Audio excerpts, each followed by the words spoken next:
hola a todos. Antes de comenzar quiero decirte que espero que tengas la mente abierta. Es decir, ¿estás harto de ver al mundo de la misma manera? La gente te ha dicho que nunca ves más que una versión de la historia. No se quedan con la opción más fácil. Hoy les quiero presentar un extracto del libro El último papa. Tal vez ya algunos lo hayan escuchado. Pero para aquellos que no, aquí comenzamos. Según el sacerdote jesuita Malachi Martín, un sacerdote muy cultivado y relacionado, uno de los conocedores del tercer secreto de Fátima, y con acceso al Papa, el 29 de junio de 1963, durante el pontificado de Pablo VI, un grupo de importantes eclesiásticos celebraron en la Capilla Paulina del Vaticano un ritual satánico de entronización de Satanás, inaugurando la era de Satanás. Según Malachi, el mismo Papa Pablo VI declaró que el humo de Satanás había entrado en el Vaticano. Una afirmación que confirmaron tanto el exorcista Gabriele Amort como un grupo de prelados católicos disidentes llamados los Milenarios. De igual manera, el padre Malachi también sostuvo la existencia de organizaciones satánicas en Estados Unidos que fueron creadas por los prelados. En 1999 el padre Malachi falleció súbitamente, y muchos piensan que quisieron silenciar a un jesuita que sabía demasiado y que estaba contando demasiadas cosas. Curiosamente, en la época que apareció muerto, el padre Malachi se encontraba escribiendo un libro en el que denunciaba el papel activo del Vaticano en la construcción del nuevo orden mundial. Aquí, un extracto del libro, El último papa, 1963. El entronamiento del arcángel caído Lucifer tuvo lugar en los confines de la Ciudadela Católica Romana el 29 de junio de 1963, fecha indicada para la promesa histórica a punto de convertirse en realidad. Como bien sabían los principales agentes de dicha ceremonia, la tradición satánica había pronosticado desde hacía mucho tiempo que la hora del príncipe llegaría en el momento en que un papa tomara el nombre del apóstol Pablo. Dicha condición, el indicio de que el tiempo propicio había empezado, acababa de cumplirse hacía 8 días con la elección del último sucesor de San Pedro. Apenas habían dispuesto de tiempo para los complejos preparativos desde la finalización del cónclave pontificio, pero el Tribunal Supremo había decidido que no podía haber otra fecha más indicada para el entronamiento del príncipe que el día en que se celebraba la fiesta de ambos príncipes San Pedro y San Pablo, en la Ciudadela. Y no podía haber lugar más idóneo que la propia capilla de San Pablo, situada como estaba tan cerca del Palacio Apostólico. La complejidad de los preparativos se debía primordialmente a la naturaleza de la ceremonia. Las medidas de seguridad eran tan rígidas en el grupo de edificios vaticanos, entre los que se encuentra dicha histórica capilla, que los actos ceremoniales no podían pasar en modo alguno inadvertidas. Si se proponían alcanzar su objetivo, si el ascenso al trono del príncipe debía efectivamente realizarse en el tiempo propicio, todos los elementos de la celebración del sacrificio del Calvario serían trastornados por la otra celebración opuesta. Lo sagrado debería ser profano. Lo profano, adorado. A la representación no sangrienta del sacrificio del débil innominado en la cruz, debería sustituirla la violación suprema y sangrienta del propio innominado. La culpa debería aceptarse como inocencia. El dolor debería producir goce. La gracia, el arrepentimiento y el perdón debían ahogarse en la orgía de sus contrarios. Y todo debía hacerse sin cometer errores. La secuencia de acontecimientos, el significado de las palabras y las acciones, debían constituir en su conjunto la perfecta representación del sacrilegio, el máximo rito de la traición. El delicado asunto se puso enteramente en las experimentadas manos del guardián de confianza del príncipe en Roma. Aquel prelado de expresión pétrea y lengua viperina, además de experto en la compleja liturgia de la Iglesia romana, era sobre todo un maestro del ceremonial del príncipe del fuego y la oscuridad. Sabía que el objetivo inmediato de toda ceremonia consistía en venerar la abominación de la desolación.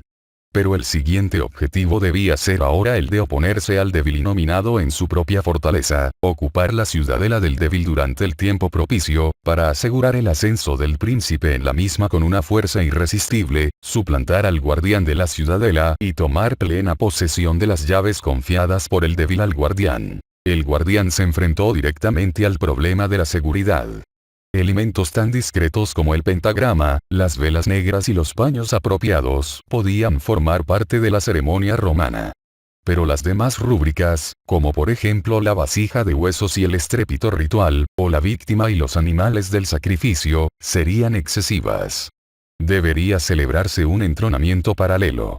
Se alcanzaría el mismo efecto con una concelebración por parte de los hermanos en una capilla transmisora autorizada.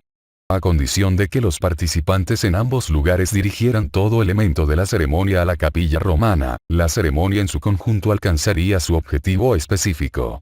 Todo sería cuestión de unanimidad de corazones, identidad de intención y sincronización perfecta de actos y palabras en la capilla emisora y en la receptora.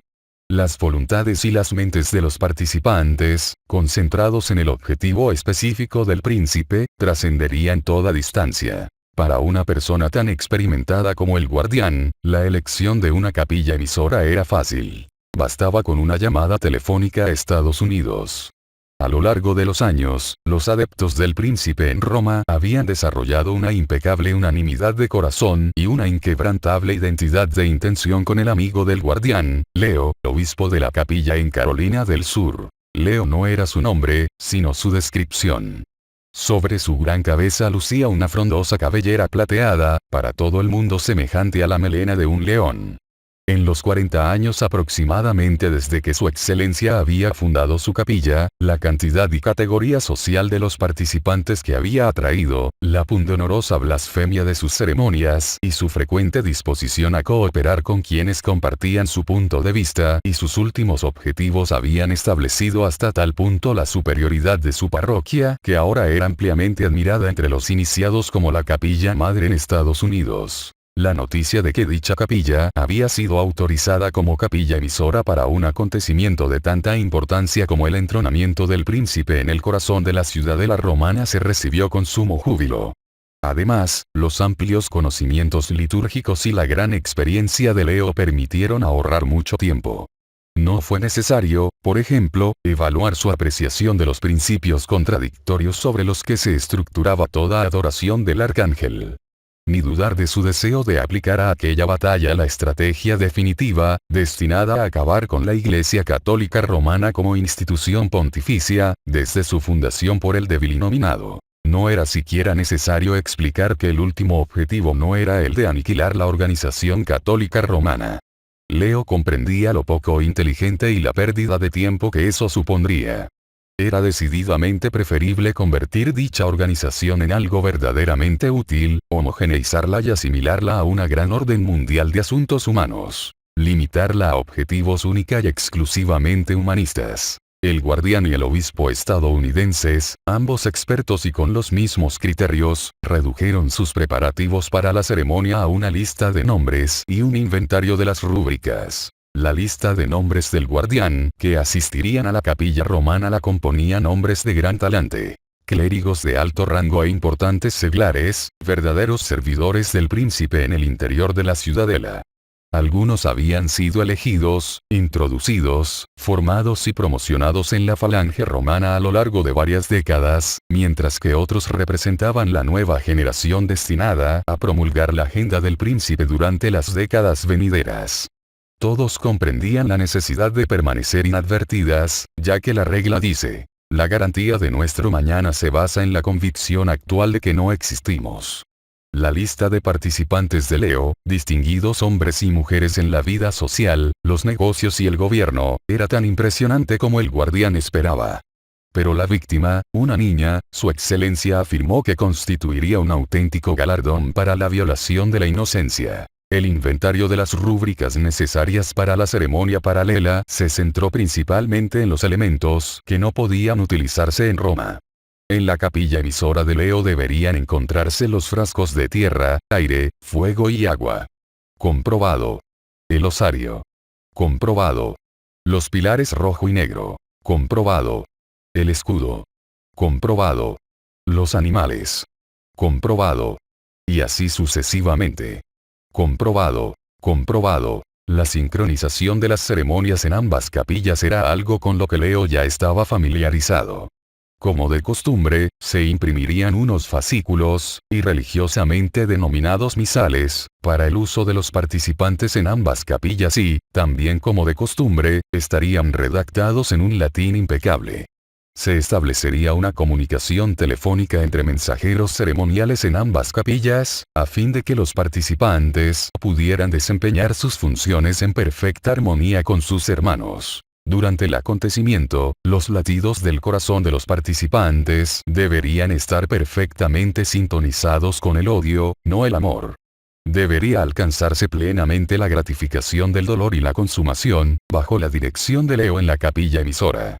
El honor de coordinar la autorización, las instrucciones y las pruebas, elementos definitivos y culminantes de esa peculiar celebración, correspondería al propio guardián en el Vaticano. Por fin, si todo el mundo cumplía exactamente lo previsto por la regla, el príncipe consumaría por fin su más antigua venganza contra el débil, el enemigo despiadado que a lo largo de los tiempos se había fingido el más misericordioso, y a quien bastaba la más profunda oscuridad para verlo todo. Leo podía imaginar el resto.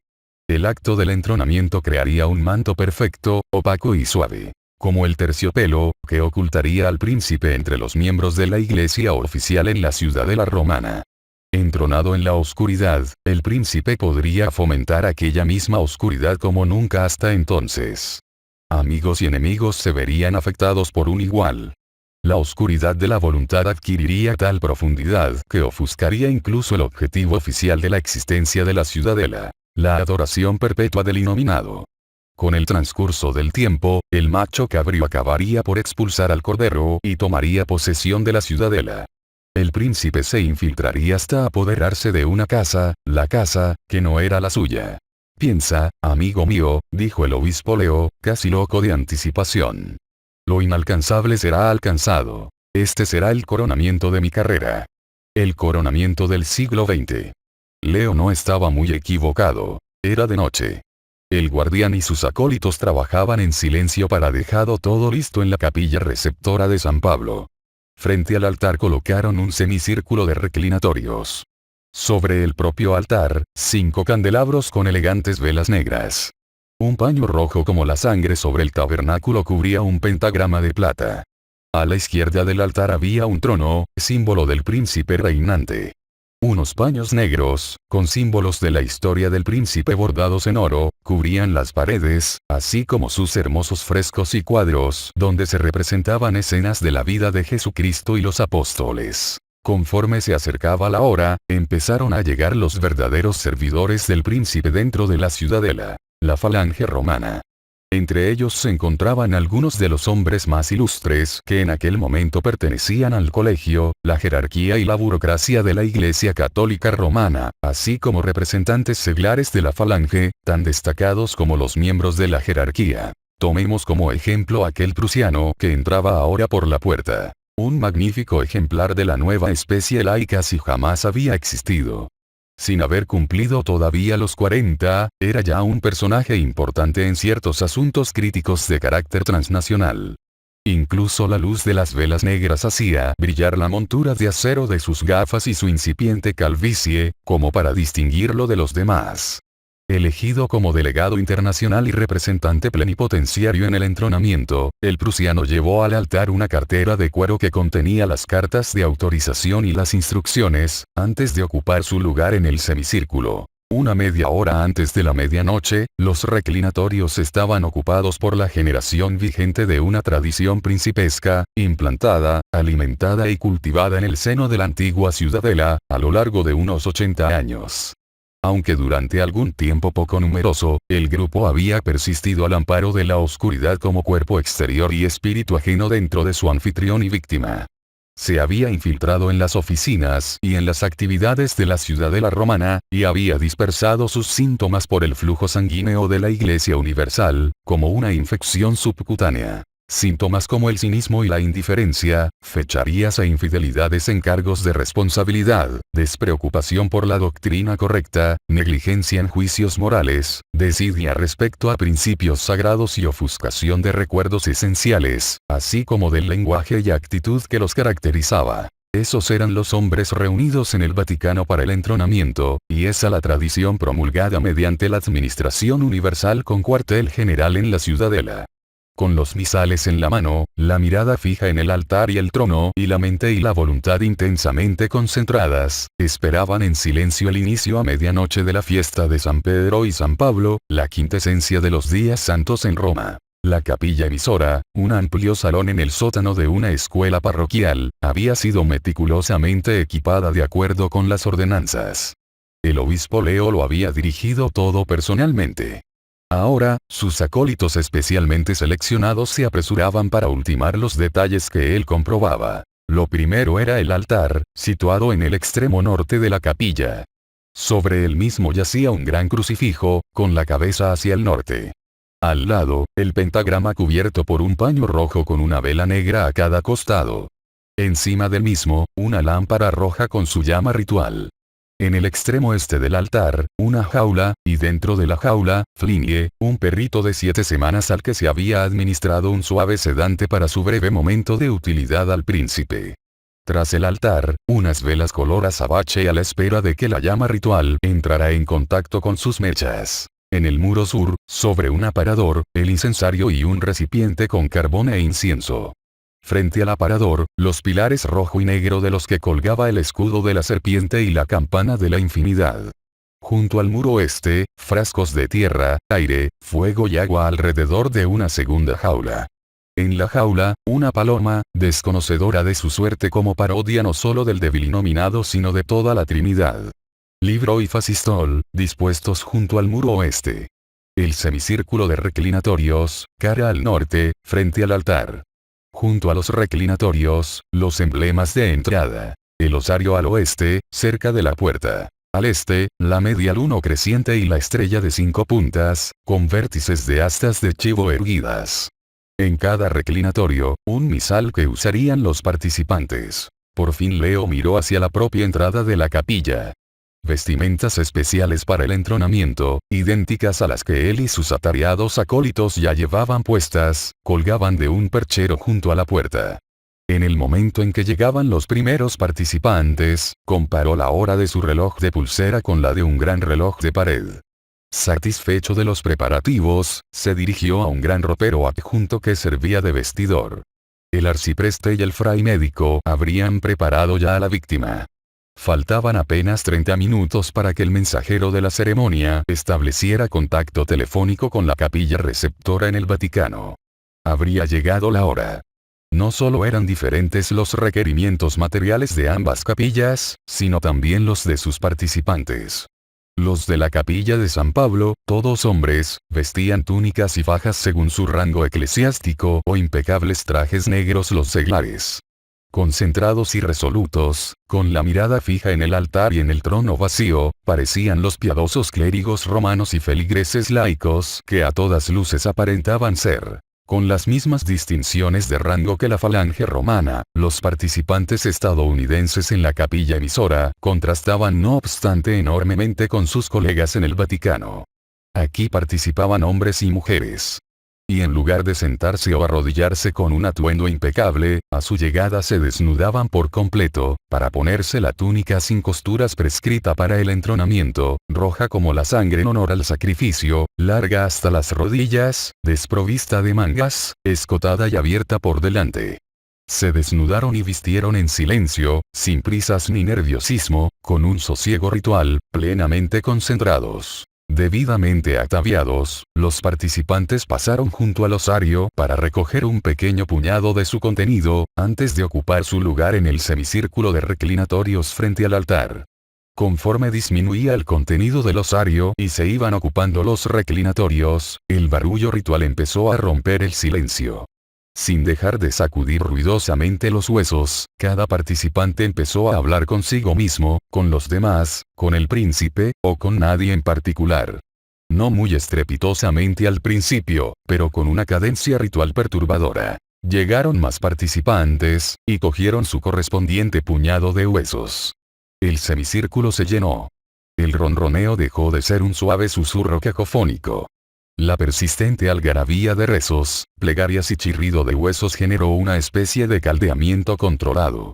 El ruido se tornó iracundo, como al borde de la violencia, para convertirse en un controlado concierto de caos. Un barullo de odio y repulsión que impregnaba el cerebro. un preludio concentrado de la celebración del entronamiento del príncipe de este mundo, en el interior de la ciudadela del débil. Con su elegante túnica, roja como la sangre, Leo se dirigió de manera parsimoniosa al vestuario. De momento, le pareció que todo estaba bien dispuesto.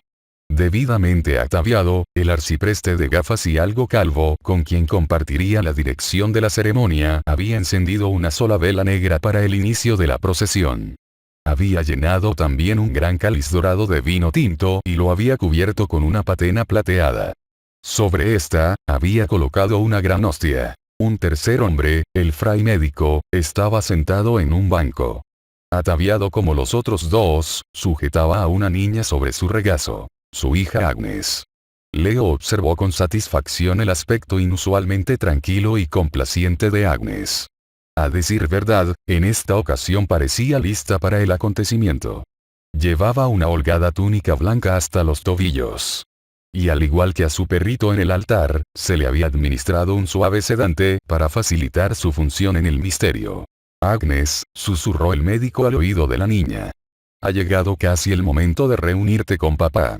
No es mi papá, dijo la niña en un tono apenas audible, quien a pesar de las drogas logró abrir los ojos para mirar a su padre. Dios es mi papá.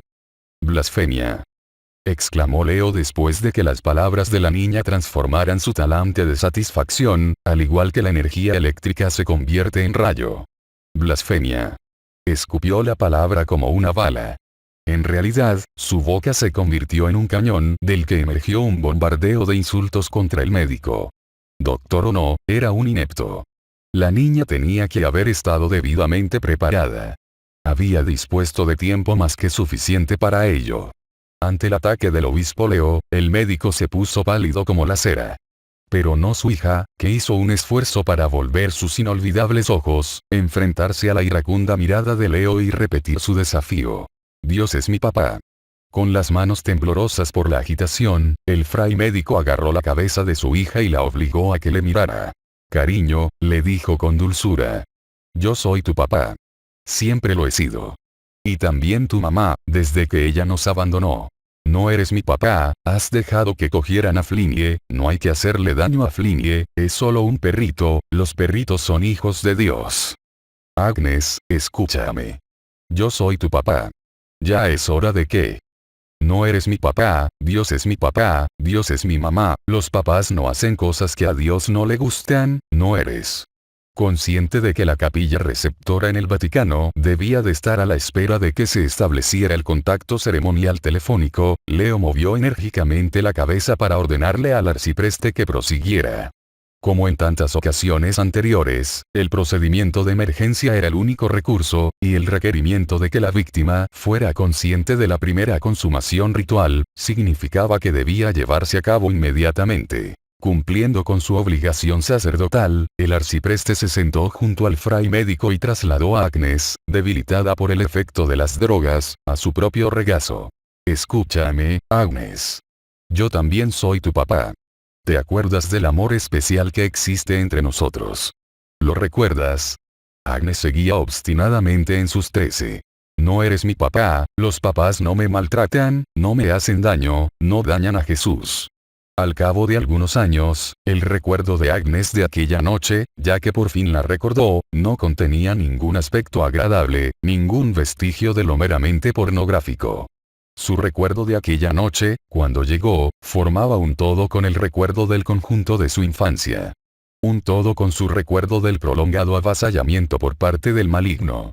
Un todo con su recuerdo, su persistente sentido, de aquel luminoso tabernáculo oculto en su alma infantil, donde la luz transformaba su agonía en valor y le permitía seguir luchando. De algún modo sabía, aunque todavía no lo comprendía, que en aquel tabernáculo interior era donde Agnes realmente vivía. Aquel centro de su existencia era un refugio intocable donde residía la fuerza, el amor y la confianza, el lugar donde la víctima sufridora, el verdadero objetivo del asalto que se perpetraba contra Agnes, había santificado para siempre la agonía de la niña unida a la suya. Fue desde el interior de aquel refugio donde Agnes oyó todas y cada una de las palabras pronunciadas en el vestuario aquella noche del entronamiento. Desde el interior de aquel refugio vio los ojos furibundos del obispo Leo y la mirada fija del arcipreste. Conocía el precio de la resistencia. Sintió que su cuerpo abandonaba el regazo de su padre. Vio la luz reflejada en las gafas del arcipreste. Vio que su padre se acercaba de nuevo. Vio la aguja en su mano. Sintió la punzada. Experimentó de nuevo el impacto de la droga. Se percató de que alguien la levantaba en brazos. Pero seguía luchando. Luchaba contra la blasfemia, contra los efectos de la violación, contra el canto, contra el horror que sabía que daba todavía por venir. Desprovista por las drogas de fuerza para moverse, Agnes evocó su fuerza de voluntad como única arma y susurró una vez más las palabras de su desafío y su agonía. No eres mi papá, no lastimes a Jesús, no me hagas daño. Cuando sonó la campanilla de la infinidad, los participantes en la capilla de Leo se pusieron simultáneamente de pie.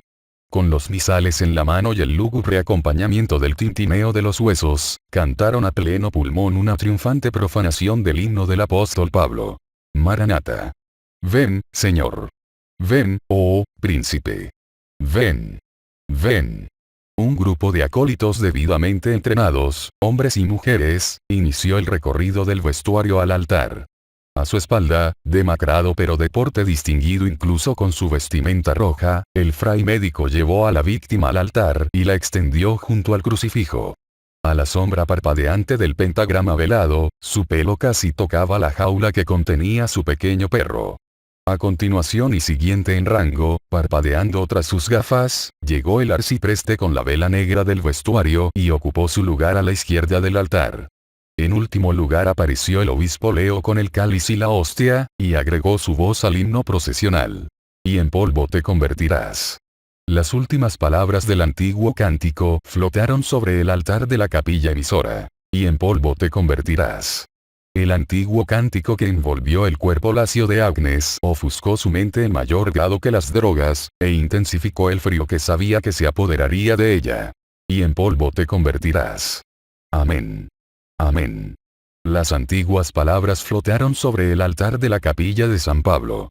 Con sus corazones y voluntades unidos a los de los participantes emisores en Estados Unidos, la falange romana comenzó a recitar las letanías de sus misales, empezando por el himno de la Virgen violada y concluyendo con las invocaciones a la corona de espinas. En la capilla emisora, el obispo Leo se retiró del cuello el bolso de la víctima y lo colocó reverentemente entre la cabeza del crucifijo y el pie del pentagrama.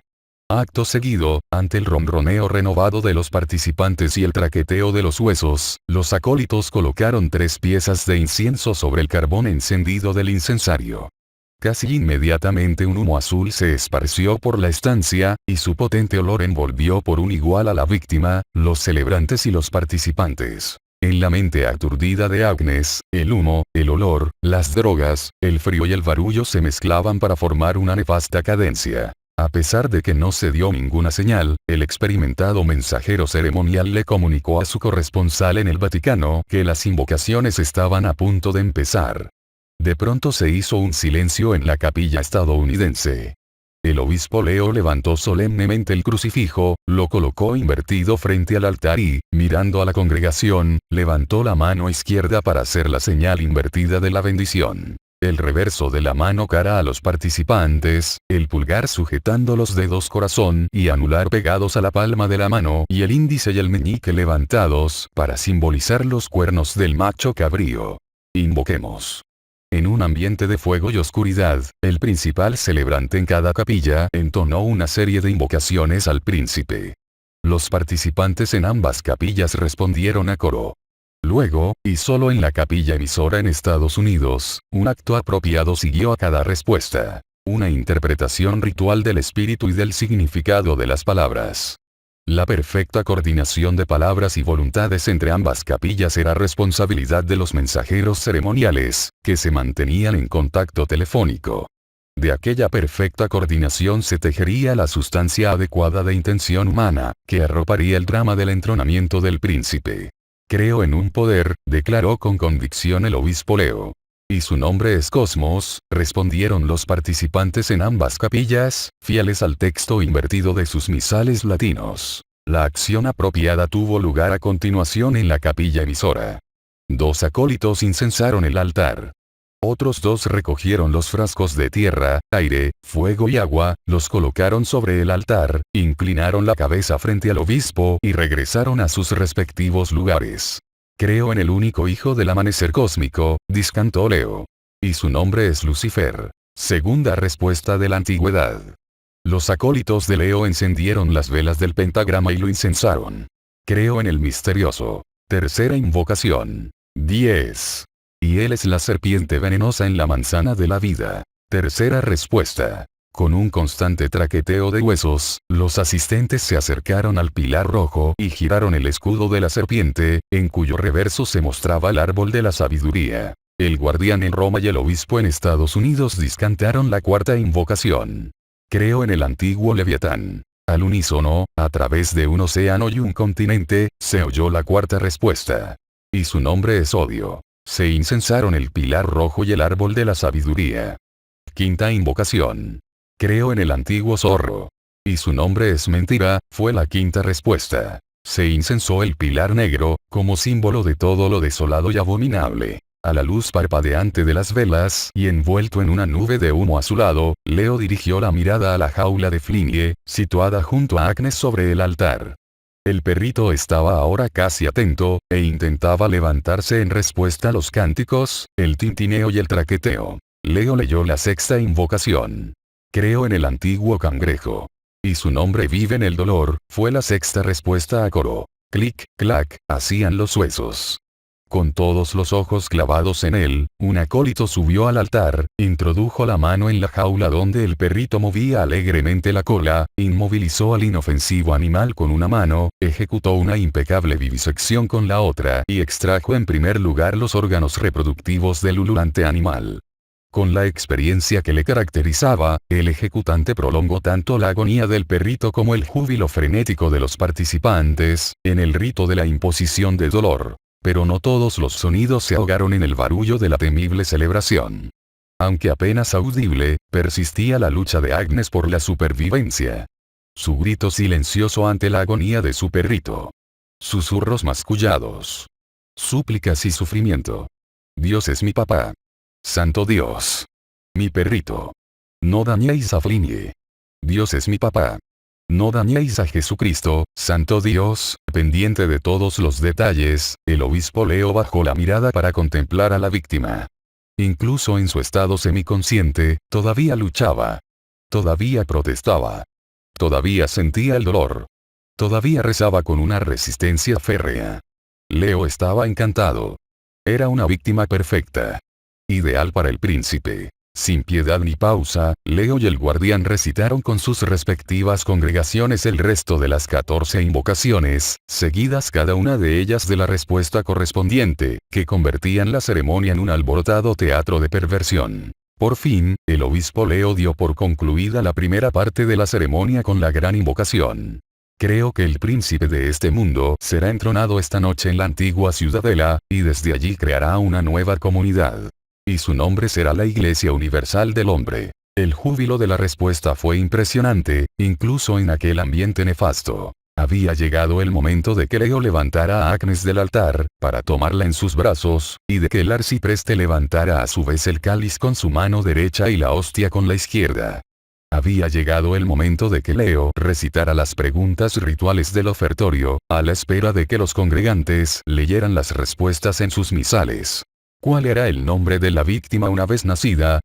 Agnes. ¿Cuál era el nombre de la víctima 2 veces nacida? Agnes Susana. ¿Cuál era el nombre de la víctima 3 veces nacida? Rahab Jericho. Leo depositó a Agnes de nuevo sobre el altar y le pinchó el índice de la mano izquierda, hasta que empezó a manar sangre de la pequeña herida. Con un frío que le calaba hasta los huesos y una creciente sensación de náusea, Agnes se percató de que la levantaban del altar, pero ya no era capaz de enfocar la mirada. Se estremeció con el dolor del pinchazo en su mano izquierda. Captaba palabras aisladas portadoras de un miedo que no podía expresar. Víctima, Agnes, 3 veces nacida, Rahab Jericho. Leo mojó el índice de su mano izquierda con la sangre de Agnes, lo levantó para mostrarlo a los participantes y comenzó el ofertorio. Esta sangre, la sangre de nuestra víctima, ha sido derramada para completar nuestro servicio al príncipe. para que reine soberano en la casa de Jacob, en la nueva tierra del elegido. Era ahora el turno del arcipreste, que con el cáliz y la hostia todavía levantados, recitó la respuesta ritual del ofertorio. Te llevo conmigo, víctima purísima. Te llevo al norte profano. Te llevo a la cumbre del príncipe. El arcipreste colocó la hostia sobre el pecho de Agnes y aguantó el cáliz sobre su pelvis. Con el arcipreste a un lado y el acólito médico al otro frente al altar, el obispo Leo miró fugazmente al mensajero ceremonial. Convencido de que la sincronización con el guardián de expresión pétrea y su falange romana era perfecta, empezó a entonar la plegaria de súplica con los otros dos celebrantes. Te suplicamos, nuestro Señor Lucifer, príncipe de las tinieblas, receptor de todas nuestras víctimas, aceptes nuestra ofrenda, en el seno de múltiples pecados. Acto seguido, al unísono resultante de una larga experiencia, el obispo y el arcipreste pronunciaron las palabras más sagradas de la misa latina cuando se levantaba la hostia. O que estenin corpus meum. Y al levantar el cáliz, agregaron. Y que estenin calix sanguinis mei, novieta etemi testamenti, mysterium fidei qui probobis ex promultis fundetur in remissionem peccatorum. Aec quoties cum que feseritis in mei memoriam facietis. E inmediatamente respondieron los participantes con una renovación del barullo ritual, un mar de confusión, una algarabía de palabras y traqueteo de huesos, acompañados de actos lascivos al azar, mientras el obispo consumía un diminuto fragmento de la hostia y tomaba un pequeño sorbo del cáliz. Cuando Leo se lo indicó, con la señal de la cruz invertida, el barullo ritual se convirtió en un caos ligeramente más ordenado, conforme los participantes se agrupaban obedientemente para formar una especie de cola. Al acercarse al altar para comulgar, tragarse un trocito de hostia y tomar un sorbo del cáliz, tuvieron también la oportunidad de admirar a Agnes. Luego, ansiosos por no perderse ningún detalle de la primera violación ritual de la víctima, regresaron inmediatamente a sus reclinatorios y observaron anhelantes al obispo, que dirigía a la niña su plena concentración. Agnes intentó por todos los medios librarse del peso del obispo que le cayó encima. Incluso entonces, ladeó la cabeza como si buscara ayuda en aquel lugar carente de misericordia. Pero no halló el menor vestigio de compasión. Ahí estaba el arcipreste, a la espera de participar en el más voraz de los sacrilegios.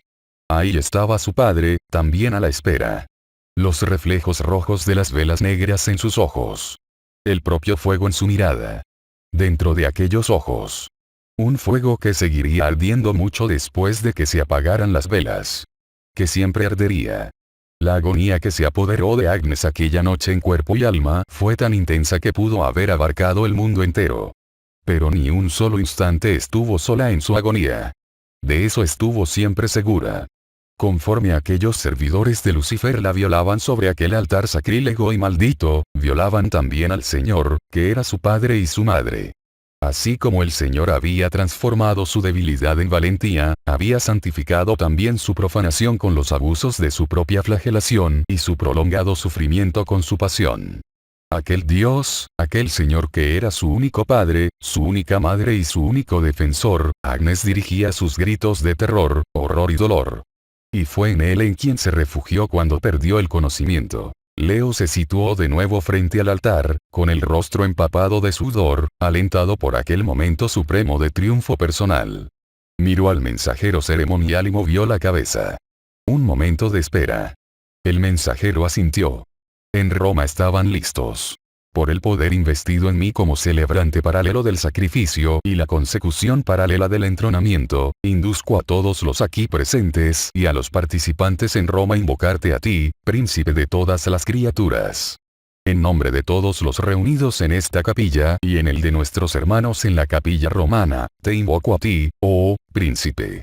La dirección de la segunda plegaria de investidura era prerrogativa del arcipreste. Como culminación de lo que había anhelado, su recital latino fue un modelo de emoción controlada. Ven, toma posesión de la casa del enemigo. Penetra en un lugar que ha sido preparado para ti. Desciende entre tus fieles servidores. Que han preparado tu cama. Que han levantado tu altar y bendecido con la infamia. Era justo y apropiado que el obispo Leo ofreciera la última plegaria de investidura en la capilla emisora. Con instrucciones sacrosantas de la cima de la montaña, en nombre de todos los hermanos, ahora te adoro, príncipe de las tinieblas, con la estola de la profanidad, coloco ahora en tus manos la triple corona de Pedro, según la voluntad diamantina de Lucifer, para que reines aquí, para que haya una sola iglesia de mar a mar, una vasta y poderosa congregación, de hombre y mujer, de animal y planta, para que de nuevo nuestro cosmos sea libre y desprovisto de ataduras. Después de la última palabra y de la señal de Leo, los feligreses se sentaron. El rito fue transferido a la capilla receptora en Roma. Hasta aquí el resumen de su libro. Escrita por Malachi Martín. El último papa.